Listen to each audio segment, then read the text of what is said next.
Aries God here, and it's time to talk about Mashle. We have the final episode ending on a pretty huge cliffhanger over here with the school, the main villains, the secret being out about Mash. But before we get into the episode, just want to say Crunchyroll, get better, because randomly the episode was delayed like half an hour because they decided to do simulcast with a 30 minutes delay, which I don't think they really know what simulcast means, so that's why the episode was a bit later than usual. But yeah, Crunchyroll, just hashtag crunchy things as always, even with Demon Slayer episode, with Attack on Titan episode, just yeah, their communication is amazing. But anyway, let's get into the episode and talk about it. Now, it picks up from last week there with this guy, which we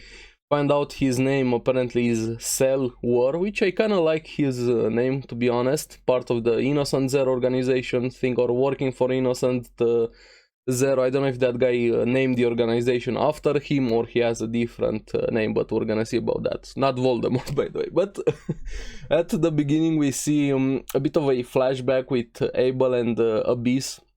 How Abel decided to make Abyss kind of like his tool to use him for his evil eye. But later on they expand a bit more on that flashback. We're gonna get into it. Kind of liked a bit of the lessons in this episode.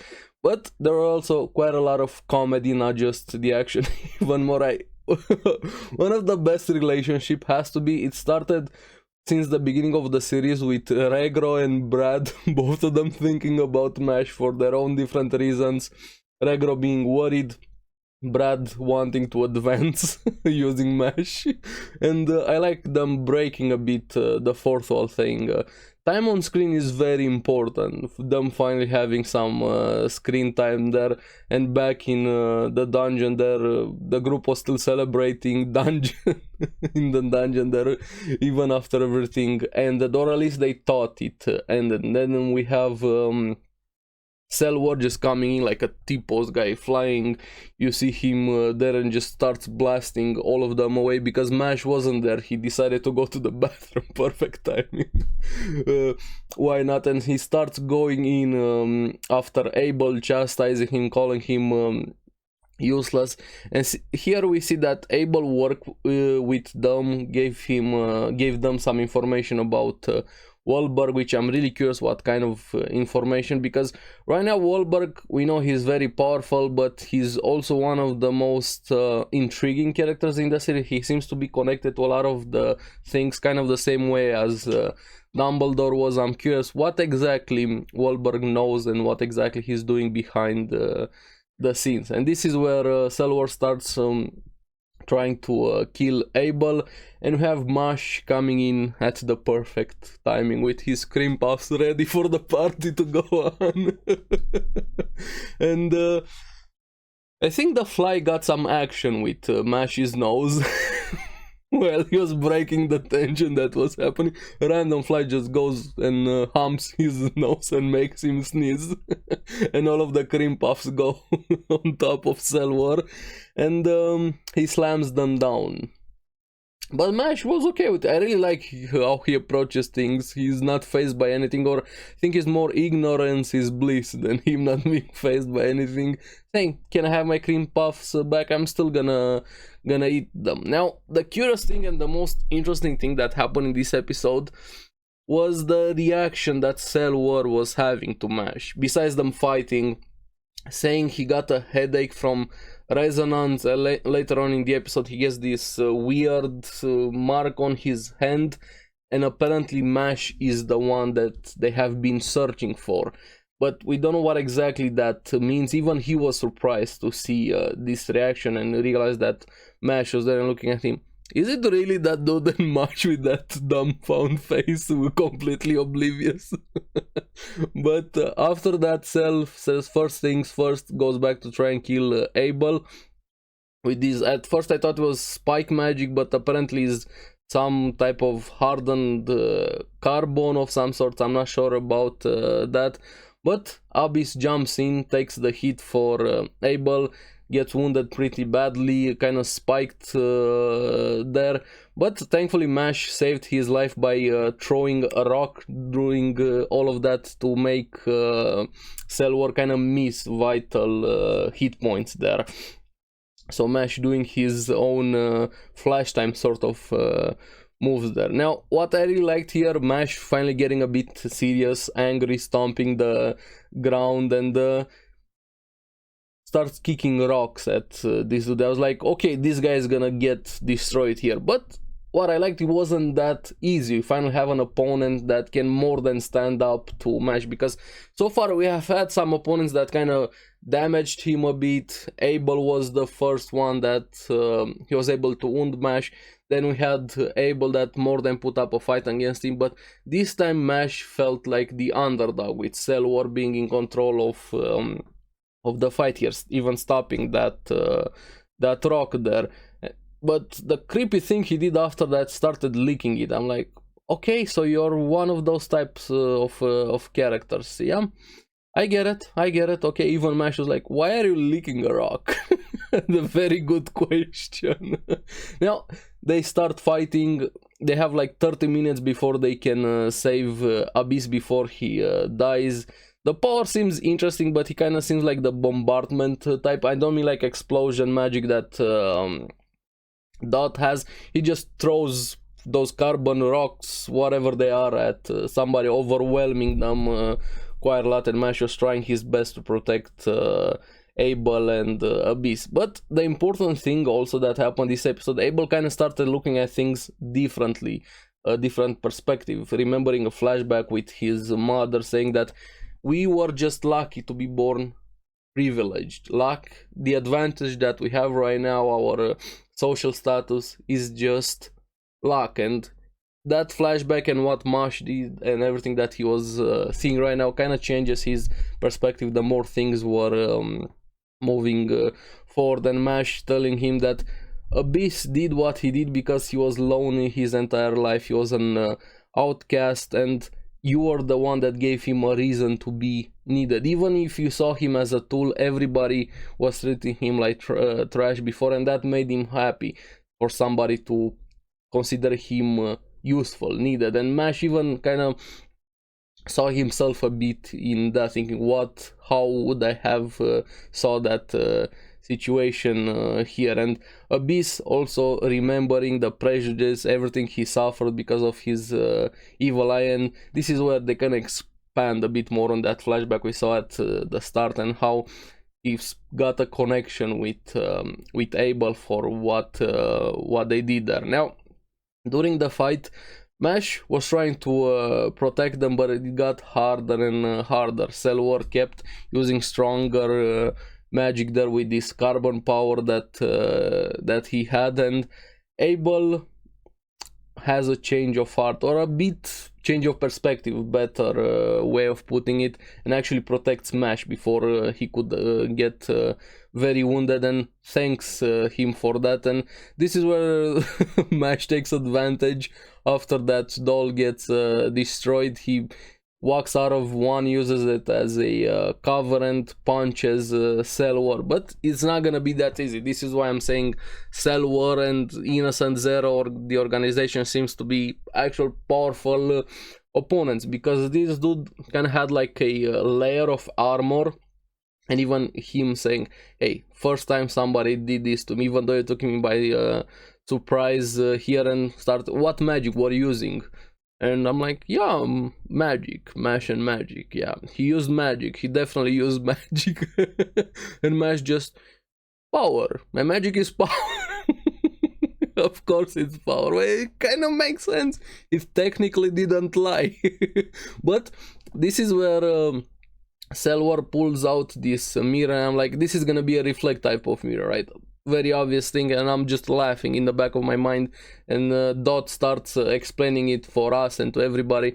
That's the artifact of the magic world, spellflection mirror. It reflects and it amplifies also all of magic. Every magician is scared of facing it, and I'm like, yeah, I'm sure that's true, but you have Mash facing it. I kept waiting for the moment to happen, and Mash just kicks straight with another kick to the face.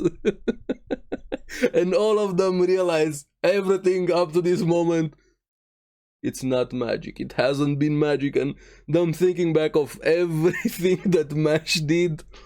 Wait, he did that without magic. So the secret is out. And like, okay, how are they gonna move forward after this? And this was the moment where we see the mark on his hand appearing.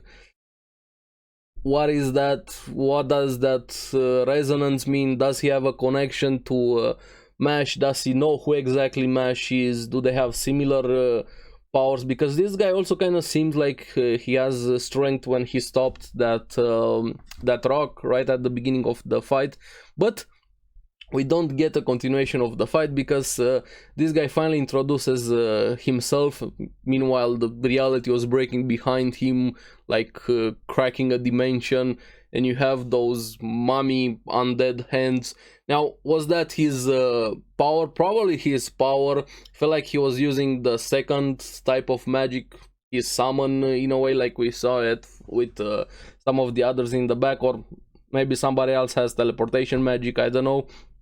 But that looked really cool, cracking the walls. I really liked that type of effect. A lot of anime games and things like that where it feels like reality is breaking. I like that type of thing. And I have another errand to run, but I feel like he got more than he wanted, because he found out the information from Abel about Wahlberg. He found out the thing he thought he was not gonna find out. Maybe Mash is that thing or person they were looking for, and he decides to leave. And there's an end scene where we're gonna get to that with him and Innocent Zero.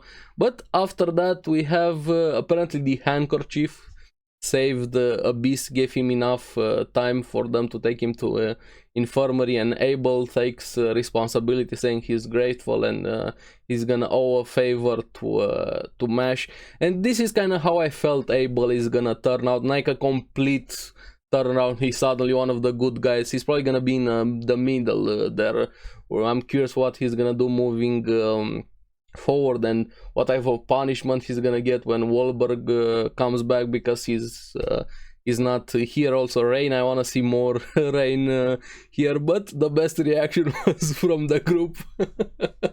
Hey, you didn't use any magic there, what's up about that? But they decide to protect him and his secret, and Mash was like, what do you mean? And he finally hit him, the Oblivion, as he saw dance. Oh yeah, I can use magic, bumbling his words. I can definitely use magic. Of course you can, Mash, of course you can. And they decide to protect him, but it's not gonna be that easy, because one of the students that were turned into dolls wakes up, and I wanted to smack that dude. I hate people like that instantly, but it makes sense for the society and how they view magic and people without magic being a really fucked up society there. The first thing came into his mind, I'm gonna be a snitch. There's no way a student without magic can stay in school. So the secret is kind of out for everybody. I'm curious what Wahlberg is gonna do and everybody else, how they're gonna react to Mash, how they're gonna handle this now that everybody pretty much is gonna know. And Mash is like, yeah, this day was bound to happen, and goes back to eat cream puffs. I mean, I get it, there's not much he can do. Not like Mash is suddenly gonna go kill all of the students and things like that. He's not that type of character. So yeah, it's gonna be interesting. Thankfully we have season 2 being confirmed for January 2024, which I'm really happy. I'm having so much fun with Mash. But before all of that, we also have the end credit scene, so to say. We see the base of the evil guy, Innocent Zero, with Cell kneeling before this guy, calling him father. Now, does that mean, is it his actual father, or do they call the leader of their cult their father, and saying, we found him? And Innocent Zero, or the leader, saying, yes, finally my wish is gonna come true. Now, that's a pretty big cliffhanger to end on. I'm very excited for season 2 in January. We're finally delving a bit more into the more serious things of the world, which I'm very happy with the comedy and all of that, but I also want the main plot to advance. I have so many questions. I want to see more serious fights here, and I'm happy. Kind of the same things with Spy Family. I like the comedy there, but I also want the main plot to advance, so to say. But also the manga is apparently over, so does that mean we're gonna get a full adaptation? I sure hope so. This seems like such a fun series to have, kind of like imagine Soul Eater. Maybe we're gonna get like 50, 60 episodes, 100. I don't know how much material there is in the manga. I think it was like 160 chapters or something like that. Let me know in the comments below.